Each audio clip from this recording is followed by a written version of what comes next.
Salut, bienvenue sur Mathieu te raconte. Aujourd'hui, je te parle de Maxime Superpuissante 2, le frisson. Maxime Superpuissante, c'est une série avec des super-héros. Dans le premier volume, Maxime Minus, une jeune fille de 12 ans, se fait frapper par un éclair.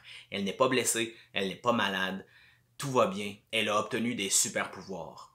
À la maison, son père aime pas beaucoup ça, cette idée-là, et il la met en garde. On suit beaucoup son évolution avec son père dans la relation sur le fait qu'elle obtient des pouvoirs grâce à l'éclair.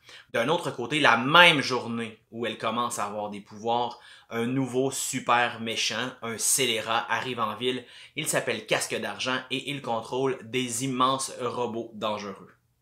Si t'as pas lu le premier, je te le dis tout de suite, je vais te révéler quelques petits trucs parce que si je veux te résumer le deuxième, il faut que tu saches ce qui se passe à la fin du premier. À la fin du premier, Maxime, avec sa grand-mère, découvre une photographie où il y a le directeur du centre de recherche sur les individus superpuissants, Monsieur Nicolas Furieux, qui est posé avec la mère de Maxime, qui, étrangement dans le premier volume, ne réussit pas à revenir de son voyage, les pilotes d'avion, pour pouvoir venir voir sa fille qui subit d'étranges changements.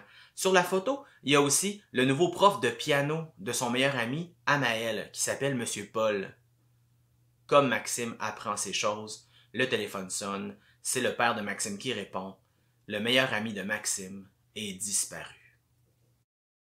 Le volume 2 commence sur cette scène-là. Maxime vient d'apprendre que son ami Amael est disparu et elle et son père sont convoqués chez Amael parce que les policiers veulent leur parler. Maxime a une idée de ce qui s'est passé. Elle soupçonne que c'est Casque d'Argent qui a enlevé son meilleur ami. Mais comment le savoir avec certitude? Elle accepte donc d'aller voir avec les policiers dans la chambre d'Amael où elle reçoit un étrange message télépathique qui la met en garde. Elle sait maintenant aussi, grâce à un papier laissé sur les lieux par le kidnappeur, qu'Amael se retrouvera dans un lieu où elle et lui ont fait une exploration interdite.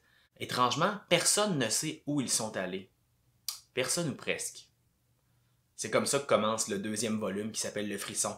Le Frisson, c'est l'acolyte de Maxime. C'est lui ici qu'on voit, un super puissant qui aide Maxime dans le volume 1 et sur lequel elle a des doutes. Elle croit connaître son identité secrète et peut-être que ça l'aidera à cheminer dans le volume 2.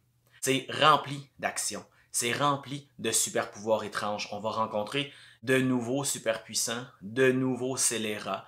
Et ça se termine encore une fois après une scène un peu étrange qui sème des doutes pour le prochain volume.